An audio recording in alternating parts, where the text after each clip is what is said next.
good evening. Welcome to our Prime News right here on GHOne TV. My name is Lerato Charlotte. Let's also. And I'm Patrick Stevenson. Coming up will be the headlines for the evening. Now, the police, the reins and utter disregard for the oppressors by the health ministry could not dissuade unemployed graduate nurses from picketing today, but the government says they should be patient. Unless we hear a tangible reason that today or to that we are going to be posted. If not, we are not moving an inch. Hundreds rendered homeless in Che-Ado in the La Dade Kotopon as bulldozers pull down buildings without explanation or notice.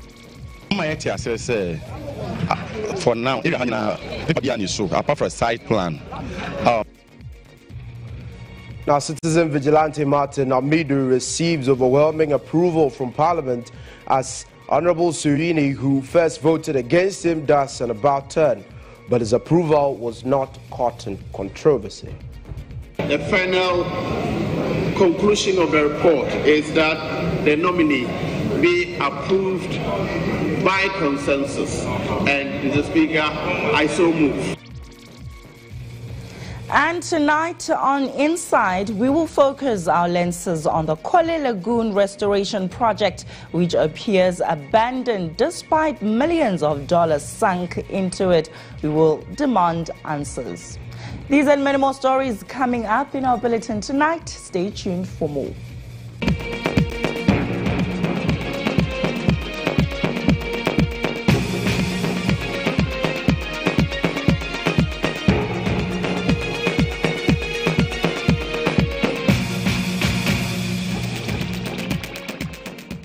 And starting off with our top stories this hour, hundreds of residents at the Che-Ado in the La Dade Kotopon municipality have been rendered homeless after a massive demolition on Tuesday morning. The homeowners were cited for encroaching the Akpeshi Lagoon, and William Evanson-Ku monitored the exercise and brings us the following report. So they watched with pains and anguish, but there's absolutely nothing they can do as these aggrieved residents watch their properties being reduced to rubble. A helpless situation, the saddest day for this landlord.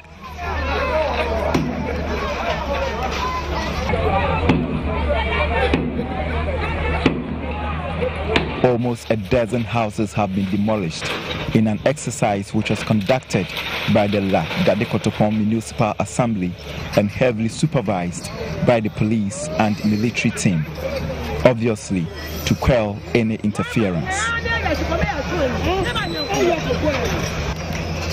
At this point, you have few minutes to move out your belongings or have them destroyed, saying the task force would not show any mercy.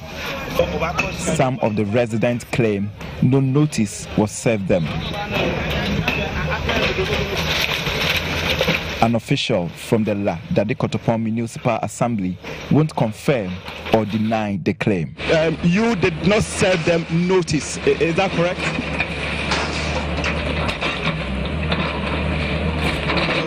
We understand that. So why will you embark on such an exercise without serving the residents here notice?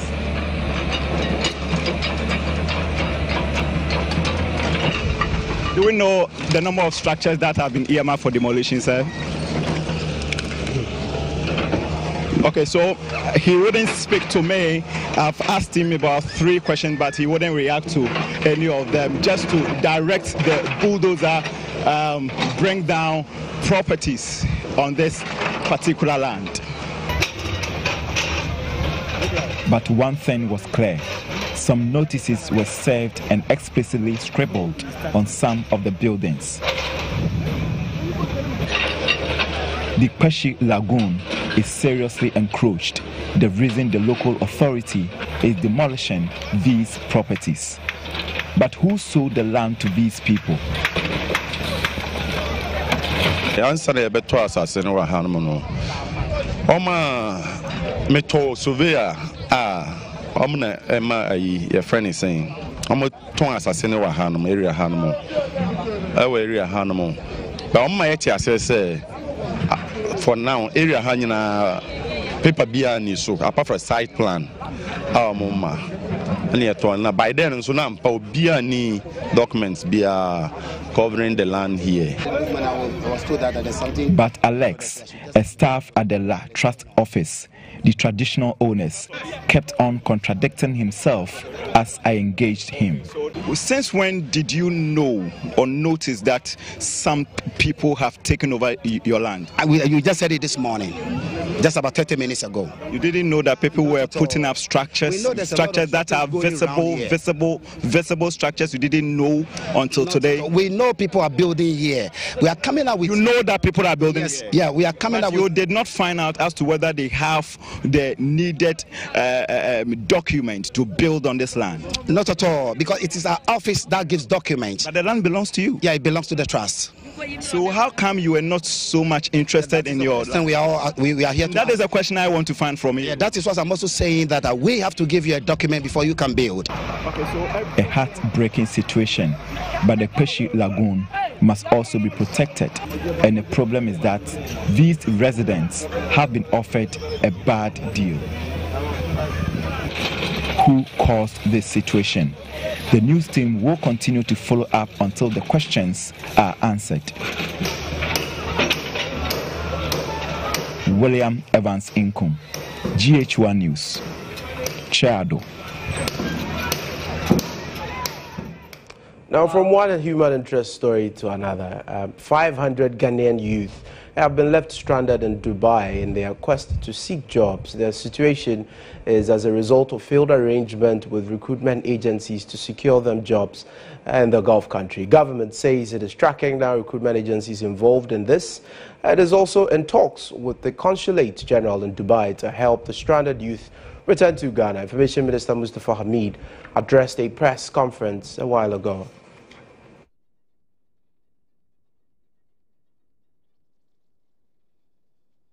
Government has gathered that recruitment agencies charge between 8,000 and 15,000 cedis to procure travel documents and travel visas for these young people to go to Dubai. These recruitment agencies solicit the assistance of travel and tour operators who act as sponsors of the visa applications for a fee. Meanwhile, the Consulate General in Dubai has been in regular contact with the stranded Ghanaians and is working on getting them the necessary support to return home. Traders at the Malam market say they will take a drastic decision in less than 24 hours in protest of the seizure of a 13.45 acre of land by the local government. The decision comes after 185 bags of salt, including some items, were allegedly destroyed by some military personnel on Thursday, February 15th. Araba Edu reports that the traders insist they will not relent until they are given back that portion of land. The traders at the Malam market on Monday issued a 3-day ultimatum to the Sanitation Ministry, demanding compensation for the destruction of the 185 bags of salt allegedly destroyed by some military personnel. The 185 bags of salt is estimated at a cost of 18,500 cedis. The traders also demanded for an apology from one Captain Kumson, alleged to have ordered the dastardly act. According to the traders, the 13.45 acres of land was acquired by them from one Kwate family at Bawe far back in 1982. That portion of land, which was a dumping site, according to the traders, is part of the Malam market. The livid traders accuse government of trying to take the land from them. If by tomorrow we hear elders and meet and take a decision on it, what I'm saying, that land belongs to Malam Market Association. We acquired the land from Barukwate family. So the land belongs to us. It does not belong to anybody. Now the local government are aware contract to commit construction. We can't be here, so we have to go there for the market to be built. We won't leave it. It's our property. Mala Market Traders' property. We have our documents and everything. We started the reclamation. First, we started it before the government sanitation minister came in. They cannot take over our land. Never. We won't allow it. Calm had returned to the area Tuesday when we revisited the site, but the traders sent a strong signal that they will not relent in their attempt to reclaim the 13.45 acres. The Traders Association said they will be meeting in less than 24 hours and a drastic decision will be taken in protest of the seizure of the land, as well as the destruction of their items. Now, with barely 2 weeks to the commemoration of Ghana's 61st Independence Day anniversary, former Deputy Minister of Communications, Mr. Felix Kwakye Ofosu, is challenging the Akufo-Addo-led administration to respond to calls to account for every single peso spent during the Ghana 60 celebrations. Now, according to Mr. Ofosu Kwakye, the time has come for the government to demonstrate its commitment towards upholding the principles of transparency and accountability. The former Deputy Communications Minister has been speaking to GHOne News' Ridwan Karim Dini Osman. Anybody who had any responsibility to disburse public funds as part of the Ghana 60 celebrations certainly must render accounts. And to the extent that that has not been forthcoming, the people of Ghana are right to make such a demand. I would expect that accounts are rendered expeditiously so that everybody is convinced that nothing untoward happened. But it is a major flaw of this government that they don't respond to public sentiment in that regard. There's too much opacity. And even where clear wrongdoing is established, the president does not appear keen. You recall that in the last celebration that President Mama presided over, the parade at the Independence Square, the children were not made to stand in the scorching sun for long. They were in the stands, and then when it was time for them to march, they were invited to come and march past. I think that innovation helped address the long-standing concern that perhaps these children are put under too much stress and they are exposed to danger standing on the scorching sun. Perhaps that innovation can be improved upon. Relentless and anxious unemployed graduate nurses continue to throng the Ministry of Health 2 days in a row to demand placement. Tuesday's early morning downpour could not even dissuade the nurses, who say an assurance from the Health Ministry last year has so far yielded nothing. The seeming avoidance by the health minister, the forceful eviction of these agitated unemployed nurses by the police, and the heavy rains were simply not enough to discourage these frustrated nurses from their agenda. The aggrieved nurses, numbering about 100, pitched camp against the forecourt of the health ministry despite attempts by the police to send them off. They remain resolute in their quest to get financial placement from the ministry. President of the Ghana Nurses and Midwifery Trainees Association, Batia Semiula Santi, says their issues have been misrepresented since they finished school in 2016. The leadership of the association has not done enough, and the message from the leadership is not convincing. They brought a report to the public, and the report given to the public was totally different from the initial roadmap being ruled out by the Minister of Health and the President of the Republic, because the initial roadmap was that this group of nurses will be employed by February and March of 28. Following the actions by the police from the Accra Regional Operations, crusaded by the Chief Superintendent Kwesi Fori to evict the nurses on the premise of violating the public order law. The General Secretary of the coalition, Paul Insia, says the nurses remain committed and unperturbed with police attempts to eject them from the forecourt of the Ministry of Health. The commander said yesterday that he will make sure that today will never come around, but we are here. I am sure that since you media men are around, they can't come and reinforce on us unless we hear a tangible reason that today or to that we are going to be posted. If not, we are not moving an inch, no matter what the police officers do to us. The coalition is not against it, as I've interacted with them, and I've not seen them making an open statement saying that they are against government employing private nurses. What they are saying is that they want to know what is being done on their part, since they were being promised in February and March to be employed. The Ministry of Health appealed to the nurses to be patient as their clearance is worked on.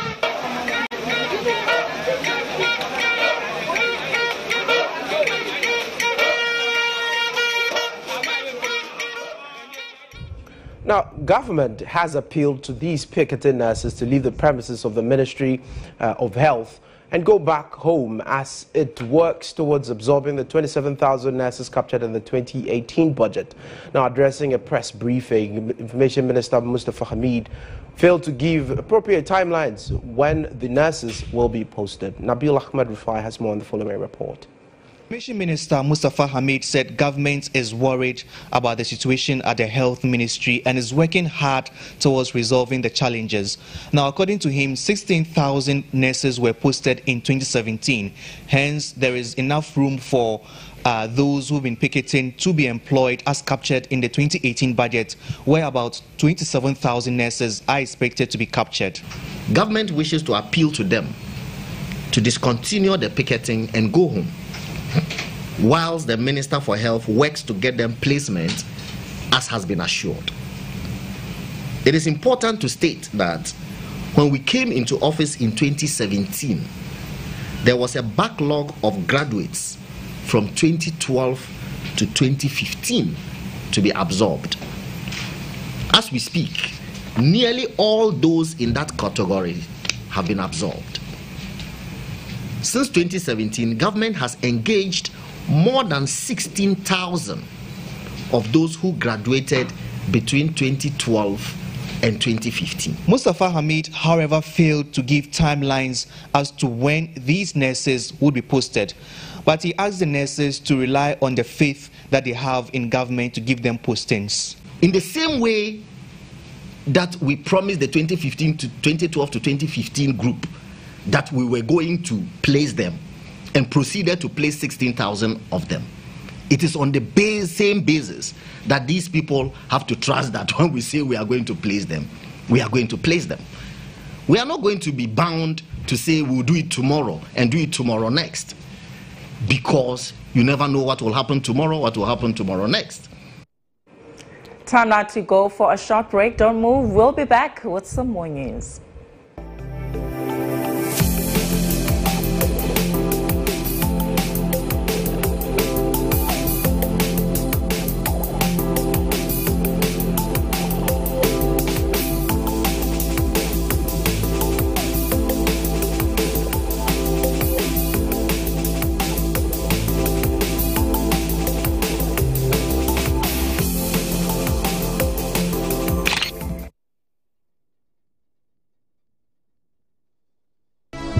Sometimes it's gonna hurt. Sometimes you don't feel good as you know she'll feel. But this is what you want, and if you want it, you gotta go hard for it. You don't have to stop. Our deepest fear is that we are powerful beyond measure. I don't find time to run. I make time to run. You are powerful. Feel like a champion. You better run with more life until you hit that finish line. When nothing goes right, go run. It's supposed to be hard. The hard is what makes it great. Run energy drink. Run to greatness. GHOne crowns a lovely February with an act of giving. In this month of love, you stand a chance of winning a weekend stay and dinner for two with your loved one after donating blood. All courtesy Swiss Spirit Hotel. Food and drinks is assured for all donors. 5 minutes of your time plus 350 millimeters of your blood can put a smile on the face of that man who suffered a motor accident, that pregnant woman about to deliver, or that person being prepared for surgery. Remember, the blood donor of today can be the recipient of tomorrow. Join your best television station, GHOne TV, by donating blood to save a loved one. Note, your blood is red gold in time of saving life. Date, Saturday, 24th February 2018. Venue, Achimota Retail Center. Time, 8 a.m. sharp. Lend and arm, save a life. Sponsor, UniCredit, Nexcofa from Ernest Chemist. Supported by Unit Securities, Zigot, Afroship Logistics, Papaye, and Papa's Pizza. This event is brought to you by GHOne TV and the National Blood Bank.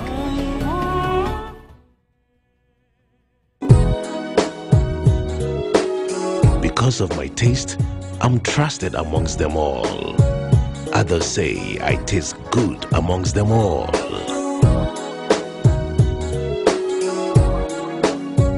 Some say I bring out the best amongst every individual and unite people. They've crowned me queen amongst them all. Sophia rice, starchless, highly polished, and comes out one after cooking. Choose the queen amongst them all. Sophia rice, Papanu Chinemusa. Jame, therefore, ma yawo brings you. Na fe yemu so mo kwan. Say the therefore say no. What aroma? Manento nana say. Insu asem de mo ha na okwa ye ba no. Ye de insu ba. Ah! Adai. Se waba efie. Ah, what say yen ma mu insu no no. Wo so di insu ba. Any say. Nana eti amra. Therefore, therefore, yes rewo. Insu we. Eye ahimfu nsu a ye de afa mfidie mu. Asone so. Aye ne kroji. A Free Kingdom Beverages Limited. King's Drinking Water. Bye man. Insu ne de. Dampa. King's Drinking Water. And you're not King's Drinking Water. Ahimfu nsu de.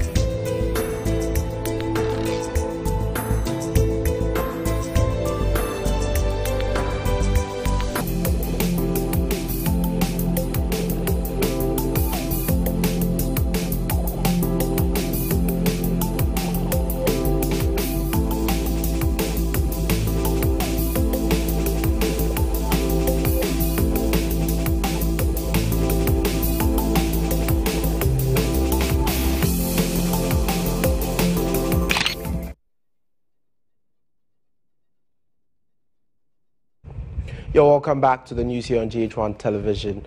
We continue with other stories we have lined up for the evening. Now, agitated labor unions of technical universities and tertiary associations of Ghana are demanding for the withdrawal of a bill supposedly laid in Parliament by the Minister of Education. Now, the bill, if passed, they say will hurt the operations of the association. Let's hear the National General Secretary of the association. We need our academic freedom. In 2016, 6 polytechnics were converted to technical universities under the Technical Universities Act 2016, Act 922. Less than 2 years after the said Act 922 came into being, the Honorable Minister of Education, Dr. Matthew Opoku Prempeh, is seeking amendments to the Act. In the unlikely event that this amendment is allowed to stay, which in itself will be a disaster, how can each technical university make amendments to a so-called harmonized statute to suit their peculiar needs? Parliament on Tuesday approved the nomination of Martin Alamisi Burns Kaiser Amadou as special prosecutor. The approval was, however, plagued with controversy. Ibrahim Al-Hassan observed the proceedings. Former Deputy Attorney General Dr. Dominic Ayene attempted to cause the House to halt the approval of the nominee, citing a suit he has filed at the Supreme Court challenging the eligibility of Martin Amadou by way of age. He grounded his argument on Standing Order 91 of Parliament, which bars the House from making reference to matters before the courts. Mr. Speaker, I'm drawing the House's attention to a suit that is pending before the Supreme Court, in suit number GHOne 7/5/2008, titled Dr. Dominic Ayine versus the Attorney General and Martin Alamisi Amid. Mr. Speaker, I'm inviting you to make a determination today with respect to whether and the extent to which the discussion of the report of the committee will be prejudicial to the matter which is pending before the court. Although the first attempt of Ayene was described as premature by Majority Leader Oseiche Mensah-Bonsu, he would later catch the Speaker's eye for the second time to argue out his case. He again cited previous decisions of past Speakers amidst chants of disagreement from Majority MPs. Mr. Speaker, I want to move to the ruling of your colleague, the New Zealand Speaker of Parliament. And with your permission, Mr. Speaker,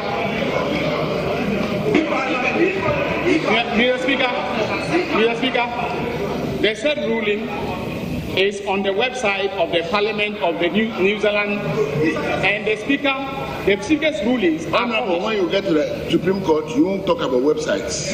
You know what we do there.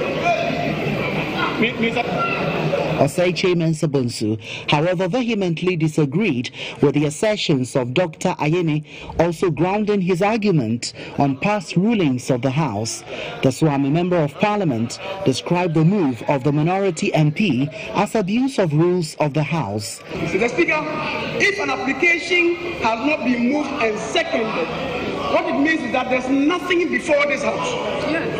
And if there's nothing before this House, you cannot come with an application to withdraw it. That is why I'm saying to my honorable colleague that he's completely out of order. The Speaker, I will not listen to their sides.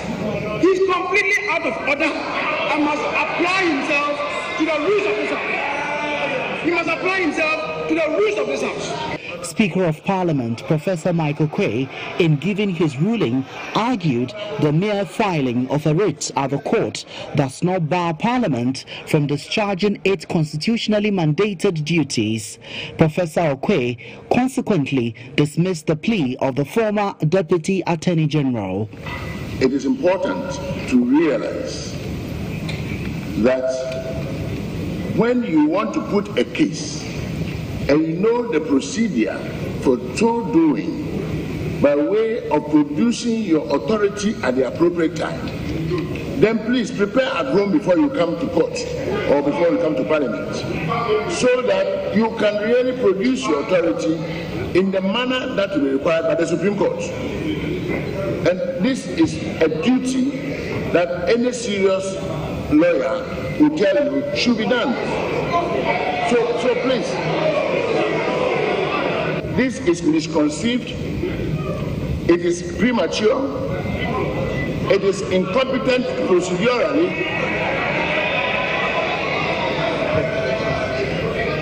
The motion is accordingly rejected. The ruling paved way for Chairman of the Appointments Committee, Joseph Osei-Wusu, to present his report. He took the opportunity to amend portions of the report that reflected a dissent by Tamale North MP Alhassan Suhuyene after the latter changed his mind. The Speaker would notice that on the last page under 60 conclusions, paragraph 3, the last but one line, the report said that accordingly the committee recommended by an overwhelming majority. The Speaker, I seek leave to remove an overwhelming majority decision and replace that with consensus. And the House to approve the nominee.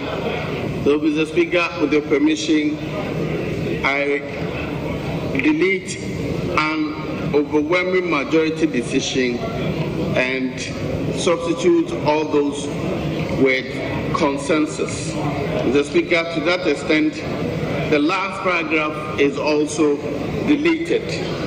The final conclusion of the report is that the nominee be approved by consensus. And, Mr. Speaker, I so move. Other MPs took turns to extol the virtues of the nominee in contributing to the debate on the floor, emphasizing the need to weed out corruption, which is eating away the country's progress. Speaking to the media after the proceedings, Attorney General and Minister of Justice Gloria Ekufo argued the minority has no case. The man is my nominee. You forget that I nominated him. If I didn't have confidence in him, and all the qualities that I saw have been confirmed in the report of the committee that vetted him: courageous, forthright, truthful, competent. In an interview with GHOne News, former Attorney General Joe Garte said Parliament is a master of its own decisions. The Esikado Member of Parliament, however, believes Martin Amidu has an arduous task ahead in his quest to fight graft through prosecution. I know him. I was the vetting. I've been an Attorney General before. I think he's a good man, and I wish him the best. It's a difficult thing being a prosecutor. Time now to have a look at our business brief with our colleague Kweko Tomi standing by to give us those reports. Kweko, good evening. Good evening, Lerato. Good evening, Patrick. Well, tonight we'll give you updates from the mines where AngloGold Ashanti is coming back to duty. Really, are they ready for this? We'll come back, we'll tell you more on this and many other interesting details.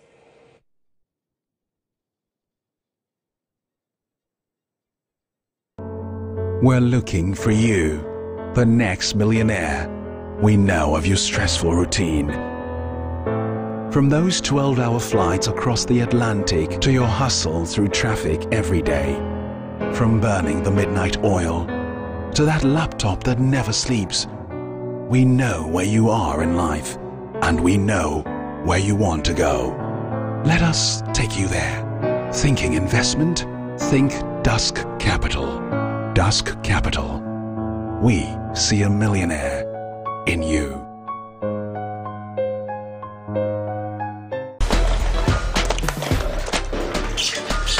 Henry, what is wrong with you and your laptop? It is not working. Hey. What at all is going on in this house? Your son's laptop is not working and my phone. Me kai me mo frabrim na me maame de me ko Freddy's corner enti ene eye manager se me di Freddy's corner ho adanse a kire mabusia na ade ba ko a me kai wo Freddy's corner eye se de wo siti wonim ejeji wo customers.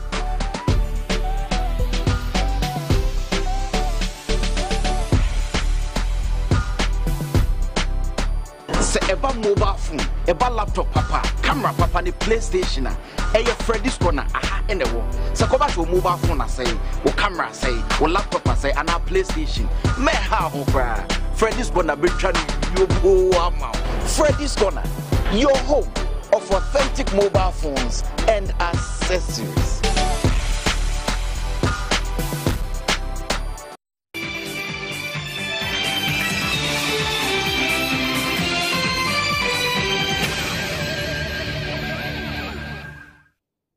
All right, so let's do some business now. After several months of closure of AngloGold Ashanti's Obuasi mine, operators of the mine say they are ready to resume business. Illegal miners took over portions of the Obuasi mine in early 2017, leading to several altercations that caused the death of a senior manager, John Owusu. AngloGold Ashanti says it will spend up to $500 million to revive its Obuasi mine, thereby putting to rest the clashes that rendered the mines worthless when it was invaded by thousands of illegal miners. Galamsey operators numbering over 12,000 invaded the Obuasi mine, leading to several clashes with the security agencies, resulting in the death of John Owusu, a senior member of AngloGold Ashanti. The operations of the Galamsey operator led to the temporary closure of the mines, but General Manager Eric Esubonting tells GH1 Business all is set to resume operations. We are comfortable to announce to our stakeholders in country that we are at the point where, subject to some of the agreements we've signed with government being ratified by Parliament, we are in the position to take the Obuasi mine to the next level by redeveloping it into, I would say, a mechanized, profitable, efficient, and long-life asset. AngloGold posted a lower annual earnings of $9 million compared to last year's $143 million. Its general manager noted that despite the poor financial earnings, they are prepared to work with the local assembly to support the needs of the community. We would be working very closely with our local stakeholders, including the local authorities, in terms of how together we can all work to ensure that the societies we are operating in benefit from mining activities, and then we ensure that whatever we need to bring to the table, we bring to the table. It's always not a sustainable approach if you operate in isolation and thinking you can go ahead and make direct interventions. All right, so let's do some more business in here. A flagship program aimed at sharing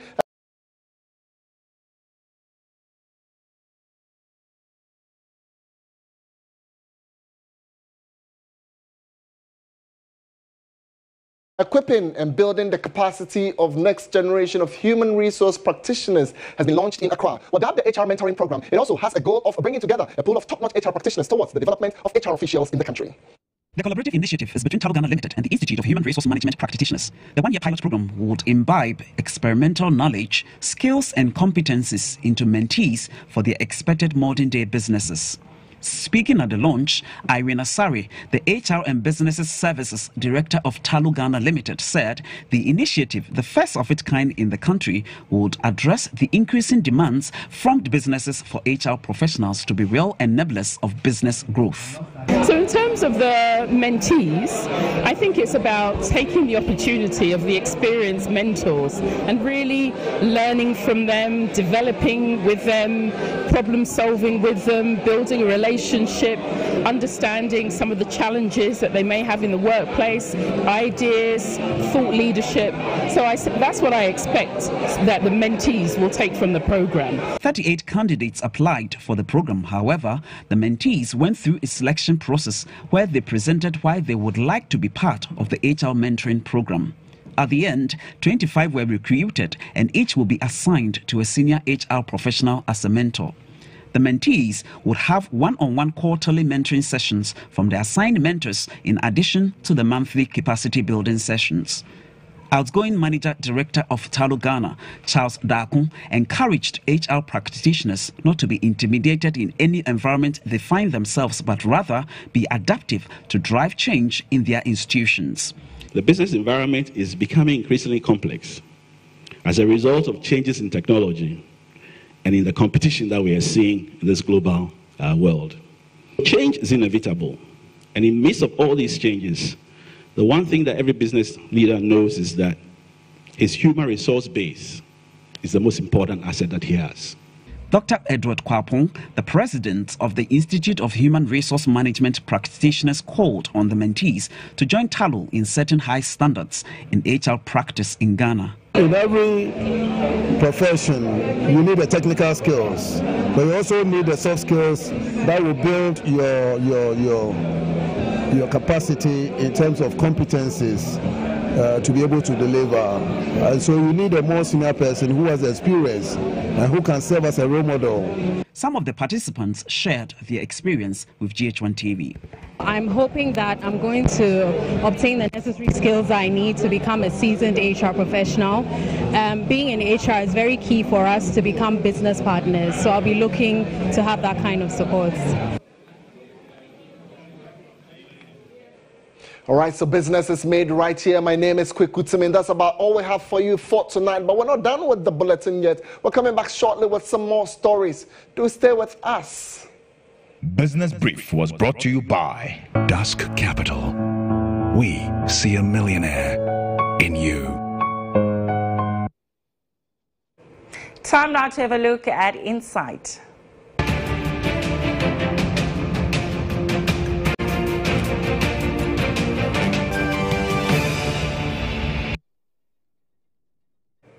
And tonight on Insight, the Odo and Kole Lagoon have been dredged countless times with millions of dollars sunk into these two projects. Yet the two water bodies have not been restored to their natural states. In the following report, Ridwan Karim Dini Osman examines the impact of the current state of the Odo and Kole Lagoon and how stakeholders are refusing to account for the millions of dollars channeled into their restoration. The beauty of every city is not measured only in terms of the number of high-rise buildings and the provision of street lights, but also how water bodies are utilized to derive the most benefit in terms of health and sanitation. In Ghana, the regular dumping of waste into drains and streams is a major problem, leading to the extreme pollution of water bodies. A perfect scenario is the Kole Lagoon and Odo River in the capital, Accra. The Odo River, together with the Kole Lagoon, constitute a principal outlet through which all major drainage channels in the city empty their waste into the sea. The Kole Lagoon especially was once an attractive scenery with abundant stock of fish, significant for commercial exploitations. The Waste Management Department of the Accra Metropolitan Assembly is currently capable of collecting only 60% of the waste generated daily. The rest is dumped in open spaces in surface drains and into water bodies, which end up in the Kole Lagoon. Major drains in the capital are mostly uncovered and usually collect silt and debris, which are transported into the lagoon.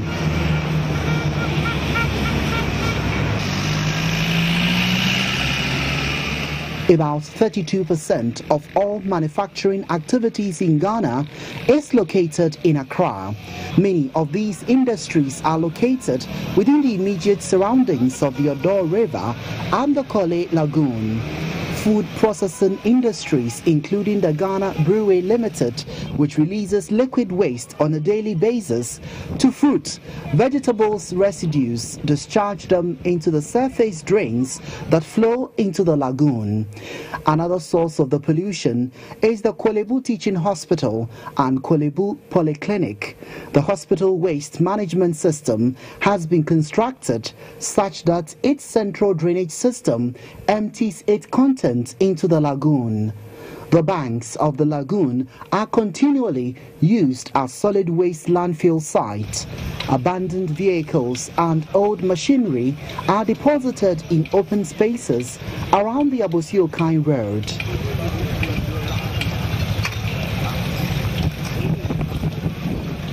Household appliances such as refrigerators, computers and radios are brought from dealers, and those that can be recycled from the appliance are sorted out and sold, but those that cannot be recycled are dumped into the lagoon. The location of the yam markets on the banks of the lagoon adds to the pollution of the lagoon. An abundance of sawmill dust from the timber market industrial area is disposed into the lagoon.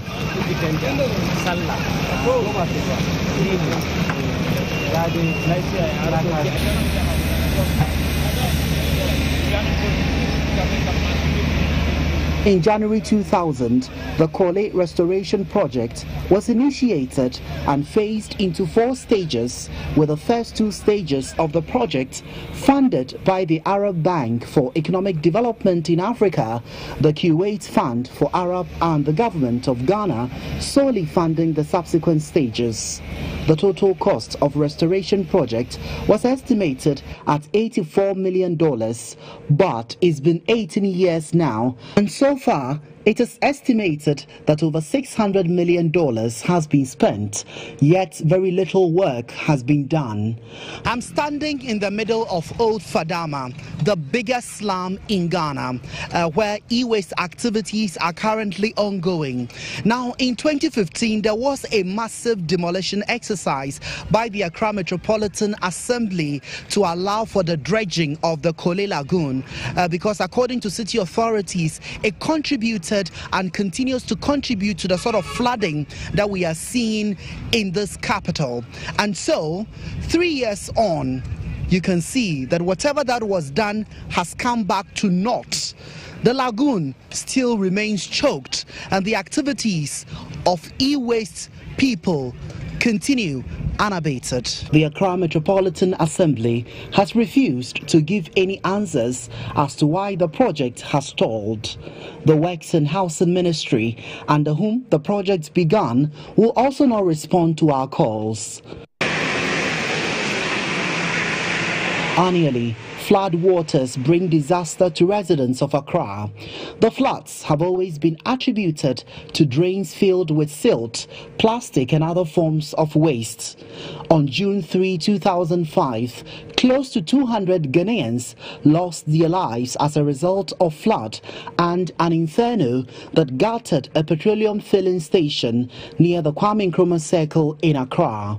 Members of the public and some authorities attributed the flood disaster to the failure on the part of stakeholders to desil the Odor River and the Korle Lagoon.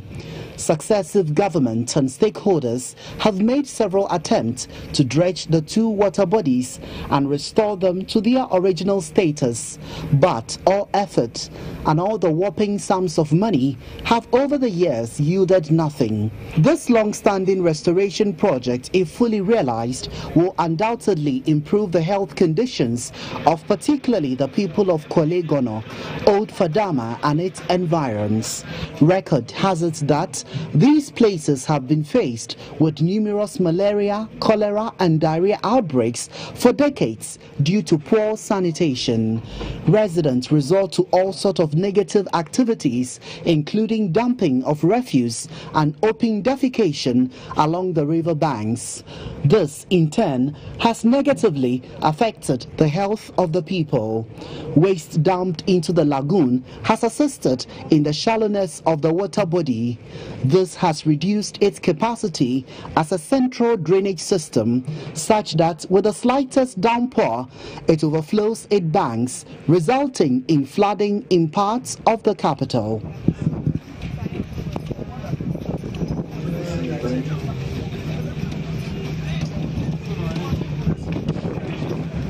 Now, this is a rather sad development when the country continues to sink resources which are very limited into providing, if you like, a safe environment for people to live in as far as a restoration of projects like this is concerned, particularly when lives have been lost and authorities fail to give answers to the general public. I think they should bow their heads in shame.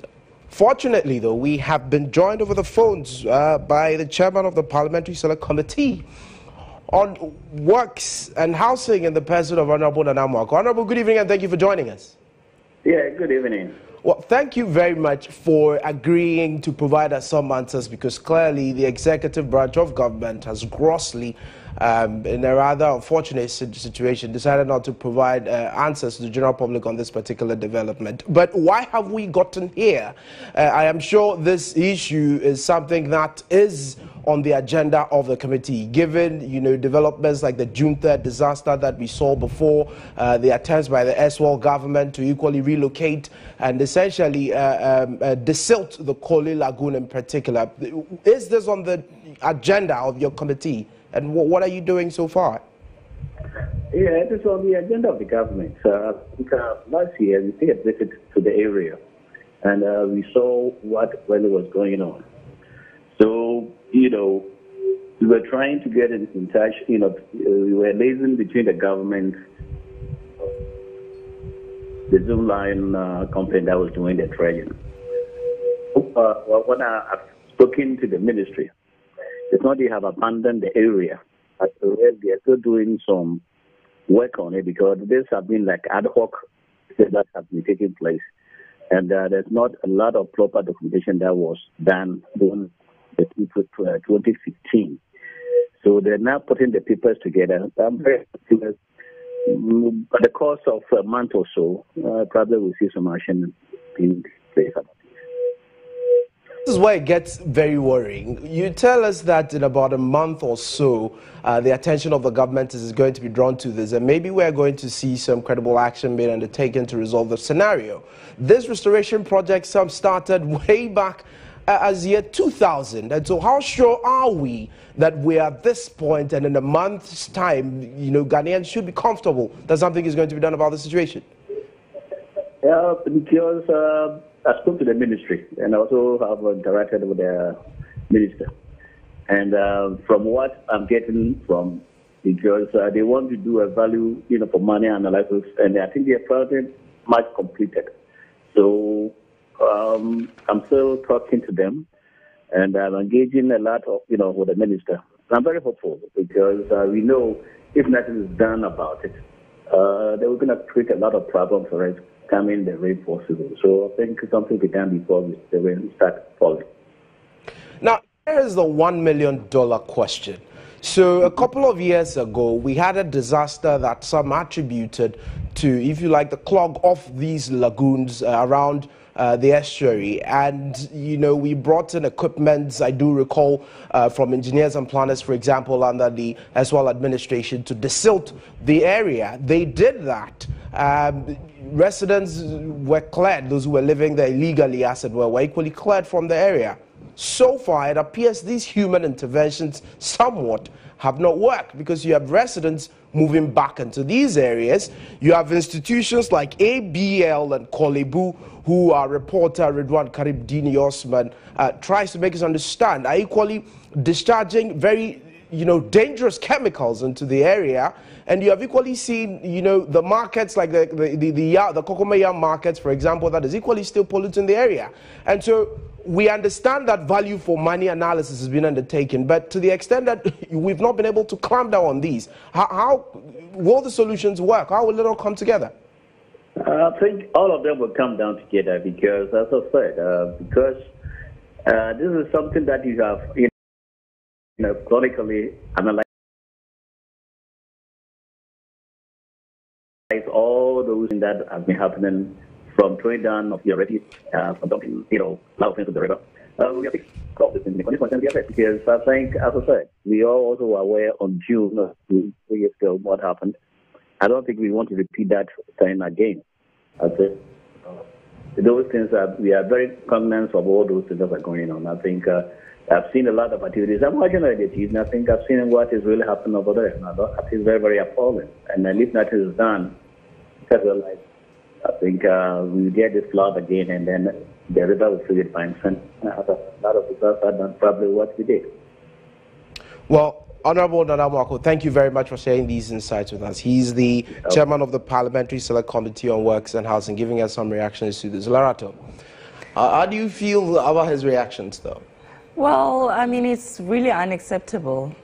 Things need to be accounted for. We need to respect our citizens, respect our audience, for it. But anyway, we did take the polls on this particular issue. We're about to find out exactly what your responses have been. We asked you the question, and we said the 18-year-old Kole restoration project meant to reduce perennial flooding in Accra has stalled again, despite the fact that millions of dollars has been pumped into it. How should government address this? 66% of you said retrieve all monies, while 32% said employ new contractors, and the 2% says abandon the project.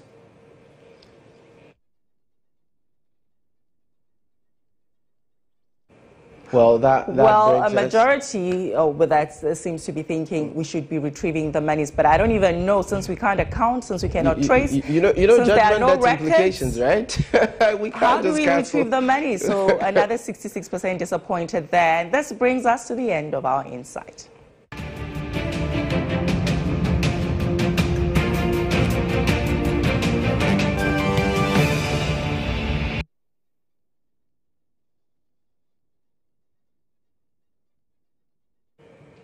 Time now to have a look at our entertainment news on eZone, where there is speculation over whether the late dancehall act Ebony Reigns would be given a state burial, as has been done for other entertainers. Now, a week ago, Ebony's manager Bullet stated that the fallen star would be given a state burial, but Minister for Tourism and Creative Arts Catherine Afeku has denied this. She stated in an interview that government is making arrangements with the family to support the funeral arrangement. She explained also that the family is happy so far with the help and position of government in planning the burial ceremony.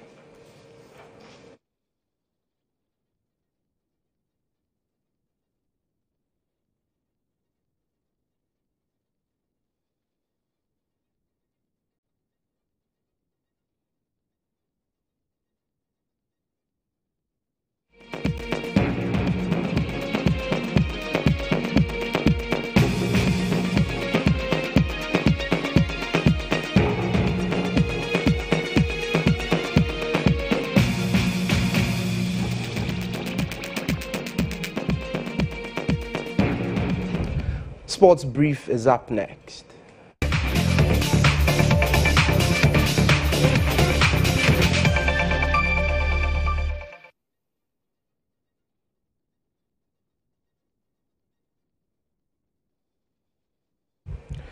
Well, to our very first story in sports. Now, Chelsea will be taking on Barcelona in a few minutes in the first leg of their last round of 16 Champions League encounter. The Blues will want to take a lead back to the Nou Camp, but the daunting task of facing Lionel Messi and co is very much real. Chelsea's Antonio Conte says he has been having sleepless nights prior to the encounter. I must be honest, and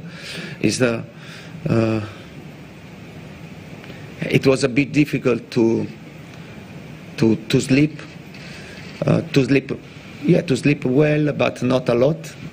Yeah, because when you have to play this type of game, and you have to prepare. You have to prepare everything. You have to prepare big things, but you have to prepare the details, because the details a lot of time move the result.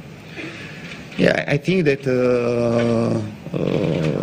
we have an idea. We have an idea. We have a plan in our heads. Yeah, I think that in this moment, in this specific moment, for us, it's very important to